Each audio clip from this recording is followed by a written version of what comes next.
को करना चाहिए और हम लोग इसमें धनराशि और भी उपलब्ध करवाएंगे। हाँ, और कोई बात? हाँ, आप लोग बनवाइए, अच्छा मास्क बनवाइए और खूब पैसा देंगे, पैसा की कमी नहीं पड़ेगी। बहुत सुंदर, बधाई आपको। एक यहाँ पे हमारे यहाँ सुनील कुमार सर जो लौट कर आए हैं दिल्ली से, सुनील कुमार की बात करें, ये सर बड़ाई का काम है। सुनील जी आप, हाँ जी, आप कहाँ के रहने वाले हैं? अच्छा, यहाँ पे रहते हैं आप। कहाँ, दिल्ली में काम करते थे? तो अब वापस आ गए हैं? अब यहीं रहेंगे कि वापस दिल्ली जाएंगे? अभी फिलहाल नहीं, अब यहीं पे रहने का मन बना लीजिए और इसके लिए आप लोग अपनी कार्रवाई आगे बढ़ाइए। क्या काम आप जानते हैं, क्या काम आप जानते हैं? फर्नीचर का सारा काम जानते हैं, तो वहीं पे काम अपना शुरू करिए, प्रशासन में आवेदन करिए। हम लोग आप लोगों की सबकी एक सूची बना करके आप सबके जो कौशल है उसके बारे में भी एक जानकारी ले रहे हैं और फिर आपको बैंकों से आसान किस्तों पे लोन आदि दिलाने की व्यवस्था करेंगे। अच्छा शोरूम खोल लीजिए, अपने लोग कुछ अन्य लोगों को जोड़िए, बहुत अच्छा काम दाम चल सकता है। आप लोगों का बहुत अच्छा काम चलेगा, दिल्ली से भी अच्छा काम चलेगा।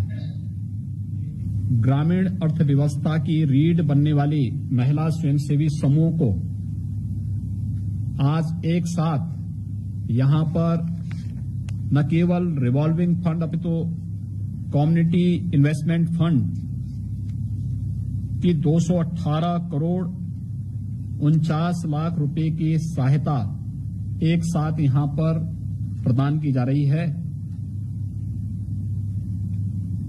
कोरोना यानी किसी भी महामारी और आपदा के समय में हमारी महिला स्वयंसेवी समूह कैसे काम कर सकती हैं, यह इस सदी के सबसे बड़ी महामारी को जब दुनिया झेल रही है उस समय जिन सब बातों का ध्यान रखा जा रहा है कि हमें सोशल डिस्टेंसिंग के साथ साथ अगर पब्लिक प्लेस पर, सार्वजनिक स्थलों पर निकलना है या बाहर निकलना है या एक दूसरे के साथ बातचीत करनी है तो मुंह पर कोई कपड़ा बांध करके या मास्क लगा करके या फेस कवर लगा करके ही हम इस कार्य को करें। इस दृष्टि से महिला स्वयंसेवी समूह ने जो कार्य किया है वो सचमुच बहुत सराहनीय है। मैं सभी महिला स्वयंसेवी समूह की जितनी भी बहनें हैं इन सबका हृदय से अभिनंदन करता हूं, इन सबको कोटि कोटि बधाई देता हूं और अपनी शुभकामनाएं भी देता हूं।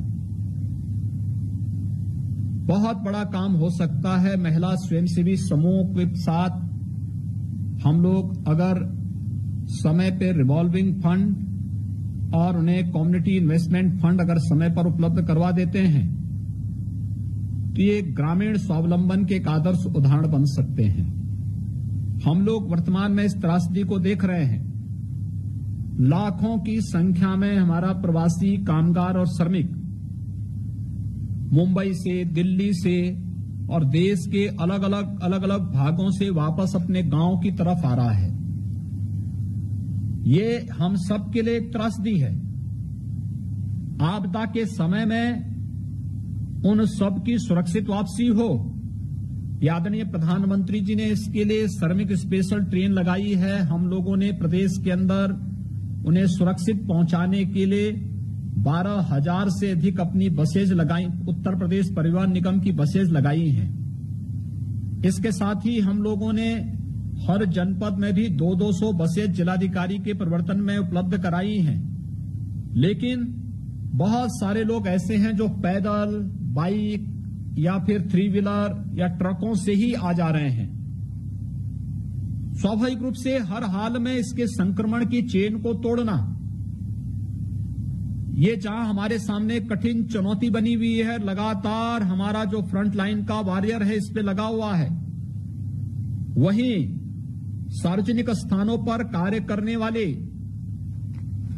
जो हमारे लोग हैं, चाहे वह हमारे वॉरियर हों, कोरोना वॉरियर हों, चाहे वह व्यापारी हो या आम नागरिक, इन सबको सार्वजनिक स्थलों पर निकलने के लिए मास्क आदि उपलब्ध करवाने या फेस कवर आदि उपलब्ध कराने के लिए महिला स्वयंसेवी समूह ने जिस मजबूती के साथ काम किया, और कुछ तो हमारी स्वयंसेवी समूह ऐसी हैं जिन्होंने इस संकट के समय में पीपीई किट भी बनाई है, और पीपीई किट के माध्यम से उन्होंने प्रोटेक्शन का जो, यानी जिसको हम लोग पर्सनल प्रोटेक्शन इक्विपमेंट कहते हैं, जो हमारी सुरक्षा के लिए बहुत महत्वपूर्ण होती है, और कुछ स्वयंसेवी समूह ने इसको भी बनाया है। एक बहुत अच्छा काम किया है, और ये बताता है कि कितनी बड़ी प्रतिभा हमारे बीच में महिला स्वयंसेवी समूह के रूप में है। थोड़े बहुत उनको मार्गदर्शन और सहयोग मिल जाए और प्रोत्साहन मिल जाए तो वह कुछ भी कर सकती हैं। अभी मैंने तमाम महिला स्वयंसेवी समूहों के साथ और अपने प्रवासी कामगारों के साथ मैंने बातचीत स्वयं भी की, और मैंने इस बात को अनुभव किया है कि उन्हें प्रोत्साहन की आवश्यकता है। वे कुछ भी कर सकते हैं, बहुत बड़ा कार्य कर सकते हैं। और मैं विश्वास के साथ कह रहा हूं कि जो हम लोग 25 से 30 लाख प्रवासी कामगार उत्तर प्रदेश में आने वाला है, 20 लाख के आसपास आ चुका है, और मेरा मानना है कि लगभग इतना और आने वाला है। तो ये 35 से 40 लाख की जो संख्या बनेगी, इस संख्या के माध्यम से ये केवल इस समय तो हम उनकी मदद करेंगे। हमने पहले इस शासन को इस बारे में कहा है, प्रशासन को इस बारे में कहा है कि कोई भी प्रवासी कामगार आएगा, पहले उसकी जांच होनी चाहिए। जांच होने के बाद इस बात को सुनिश्चित करेंगे कि जब वह घर जाए होम क्वारंटाइन के समय उसे 15 दिन का खाद्यान्न का किट तत्काल उपलब्ध करवाने की व्यवस्था करें। होम क्वारंटाइन की अवधि पूरी होने के बाद उसे भरण पोषण भत्ते के रूप में 1000 रुपए की राशि तत्काल उसे उपलब्ध करवाएं, और इस दौरान ये भी तय करें कि वह क्या काम करता था। कोई कारपेंटर का काम, कोई राजमिस्त्री का काम करता होगा, कोई टेलर मास्टर का काम, कोई ड्राइवर होगा, कोई प्लम्बर होगा, कोई पेंटर होगा, अलग अलग काम लोग करते रहे होंगे। उन सभी को हम उत्तर प्रदेश के अंदर ही कार्य पे लगाएंगे, या उन्हें यहां पर हम मदद दिलवाएंगे, जिससे उनकी प्रतिभा का लाभ उत्तर प्रदेश को मिले, और उत्तर प्रदेश के माध्यम से फिर हम देश और दुनिया के सामने उत्तर प्रदेश को हरेक क्षेत्र में बहुत अग्रणी स्थान पर ला खड़ा करेंगे। सब कुछ तो उत्तर प्रदेश में मौजूद है। अगर कोई टेलर मास्टर का काम करता है, टेलरिंग का काम करता है, तो हमारे यहां तो हर वर्ष हम लोग लगभग 3 करोड़ 60 लाख यूनिफॉर्म बनाते हैं 1 करोड़ 80 लाख बच्चों के लिए। हर बच्चे के लिए 2 यूनिफॉर्म।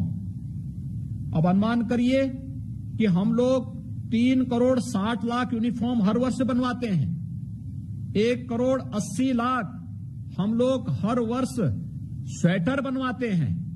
अगर इनकी बुनवाई उत्तर प्रदेश के अंदर ही महिला स्वयंसेवी समूह करने लग जाए, या स्कूली बैग का निर्माण महिला स्वयंसेवी समूह करने लग जाए, तो हम कहीं बाहर से क्यों खरीदेंगे? हम इन्हीं से खरीदेंगे और मुनाफा यही कमाएंगे। क्योंकि जैसे मास्क वगैरह के बनाने में हमने कपड़ा उपलब्ध करवाया, अब कपड़ा उपलब्ध कराने के बाद हम ये अनिवार्य करने जा रहे हैं कि कोई भी व्यक्ति बाहर निकले तो मास्क अनिवार्य रूप से लगाएं। अगर वो मास्क नहीं लगाएगा तो जुर्माना हम करेंगे, लेकिन साथ साथ मास्क भी सस्ते में उपलब्ध हो, इसके लिए महिला स्वयंसेवी समूह से कहा जा रहा है कपड़ा हम देंगे, आपको प्रत्येक मास्क का पैसा भी देंगे, और आप प्रयास करें कि 10 रुपए में 2 मास्क मिल जाए, और बाकी जो पैसा होगा वह सरकार आपको उपलब्ध करवाएगी। तो आपके लिए तो आम के आम और गुठली के भी दाम हो जाएंगे। यानी मास्क भी आप बनाने का काम मिलेगा, लोगों की सुरक्षा भी आप कर देंगे, और साथ साथ हम समाज को भी सुरक्षित करने में सफल हो जाएंगे। तो अनेक प्रकार से कार्य भी मिल रहा है लोगों को, मुनाफा भी मिल रहा है लोगों को, और साथ साथ हम समाज को कोरोना के संक्रमण से बचाने में भी एक बड़ा कार्य कर सकते हैं। ऐसे ही यूनिफॉर्म के बनाने में भी, यूनिफॉर्म इतनी बड़ी मात्रा में बनाना है यूनिफॉर्म बनाने के बाद हम लोग चाहते हैं कि महिला स्वयंसेवी समूह की रैंकिंग हम करें। अच्छा काम, अच्छी सिलाई कौन करता, फिर बाजार से इन्हें कपड़ा उपलब्ध करा करके और इन्हें हर साइज के कपड़े बनवाने की व्यवस्था, फिर उसकी पैकिंग करवाना, फिर उसको यहां से विदेशों में बेचने के लिए भिजवाने की तैयारी करना। ये अपने आप में यूपी एक ब्रांड बनेगा, यानी रेडीमेड गारमेंट्स का भी एक बहुत बड़ा हब उत्तर प्रदेश को हम बना सकते हैं। ये काम यहां पर किया जा सकता है। दूसरा, कारपेंटरी का ही काम कोई करना चाहता है, बहुत सारा स्कोप है उसके लिए भी। फर्नीचर, सोफा, टेबल, विद्यालयों में कुर्सी मेज बनाने की व्यवस्था, अलग अलग प्रकार के कार्य बड़ी मात्रा में होने हैं। इस कार्य के लिए वे लोग अभी से अपनी तैयारी करें। हम उन्हें लोन उपलब्ध करवाने की तैयारी करेंगे। प्रधानमंत्री जी ने अभी 3 लाख करोड़ रुपए का पैकेज केवल इन लोगों के लिए उपलब्ध कराया है, और अगर सभी लोगों के लिए उपलब्ध देखेंगे तो ये लगभग 20 लाख करोड़ रुपए का पैकेज है। बहुत भारी पैकेज है। हर व्यक्ति को काम मिल सकता है, बशर्ते हम सब उसमें रुचि लें। प्लम्बरिंग का ही काम देखेंगे तो याद करिए, प्रधानमंत्री जी ने पिछले साल ही कहा था कि हर घर नल की योजना। आप थोड़ा मुझे बताइए कि क्या बिना प्लम्बर के पाइपलाइन बिछा पाएगा कोई? और वो पाइपलाइन क्या अधिक दिनों तक रह पाएगी अगर प्लम्बर उसकी मरम्मत नहीं करेगा? यानी हर घर में एक नया प्लम्बर खड़ा हो सकता है, और उस एक नए प्लम्बर के माध्यम से हम प्रदेश के अंदर कम से कम 1 लाख लोगों को नई नौकरी उपलब्ध करवा सकते हैं प्लम्बरिंग के माध्यम से। अब आप ही समझ सकते हैं कि अगर घर बनाया है तो रंगाई पुताई भी होगी, तो बिना पेंटर के ये सब काम नहीं होगा। तो हर एक व्यक्ति को काम उपलब्ध हो सकता है। दूसरा, विश्वकर्मा श्रम सम्मान के माध्यम से भी हम लोगों ने एक व्यवस्था की है कि हर एक व्यक्ति को, जो 15 प्रकार की कारीगरी है, कोई सैलून का काम करता है, कोई मोची का काम करता है, कोई राजमिस्त्री का काम करता है, कोई हलवाई का काम करता है, कोई अन्य अलग अलग जो कार्य होते हैं, इन लोगों की ट्रेनिंग और फिर इनको टूल किट उपलब्ध करवाना, फिर बैंकों से आसान किस्तों पर सस्ते दाम पर ऋण उपलब्ध करवाने की तैयारी करना, इस पर भी हमारा कार्य चल रहा है। मेरा ये मानना है किसी के लिए काम की कमी नहीं। और मैं धन्यवाद दूंगा ग्राम्य विकास विभाग को कि इन्होंने उस समूह को भी टच किया है जो अब तक उपेक्षित था, खासतौर पर बनटांगिया गांव। आजादी के 70 वर्षों तक उन लोगों को न सड़क थी, न बिजली थी, न पानी था, न स्कूल था, न शिक्षा थी, कुछ भी स्वास्थ्य की कोई व्यवस्था नहीं थी। आज लगभग बनटांगिया के सभी गांव इन सुविधाओं से आच्छादित हुए हैं। आज वहां मकान मिल रहे हैं, कार्ड मिल गया है, राशन मिल रहा है, पेंशन मिल रहा है।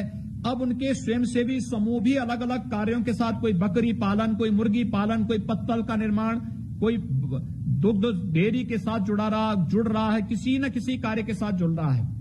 हमारे मुसहर जाति के लोग जो सबसे कमजोर माने जाते थे, मुझे याद है काफी दिनों तक मैंने इनकी लड़ाई लड़ी थी, और इस मुसहर समुदाय की लड़ाई को आगे बढ़ाते समय मैंने इनकी पीड़ा को देखा था।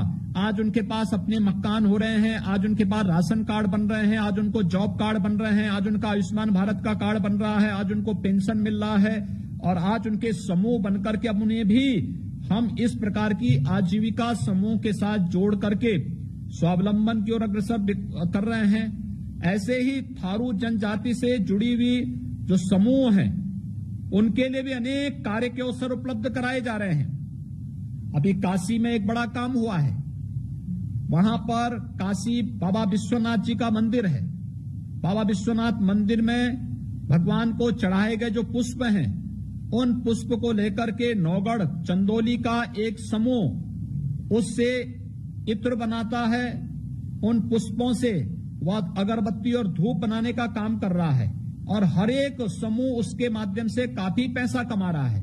एक बड़ा काम, यानी भगवान को चढ़ाया गया जो पुष्प है उसको हम फेंकने नहीं दे रहे हैं, बल्कि उसका भी उपयोग कर रहे हैं। उससे इत्र भी बन रहा है, उससे अगरबत्ती और धूप भी बन रही है, और बाकी जो बचा उससे कंपोस्ट बना करके खेतों में डाल करके फिर से अच्छी फसल भी हम उत्पादन कर रहे हैं। एक साथ कई कार्य, इसलिए कार्य की कमी नहीं, हमारी इच्छा शक्ति और कार्य करने का जज्बा अगर बना रहेगा तो कोई कमी कार्य की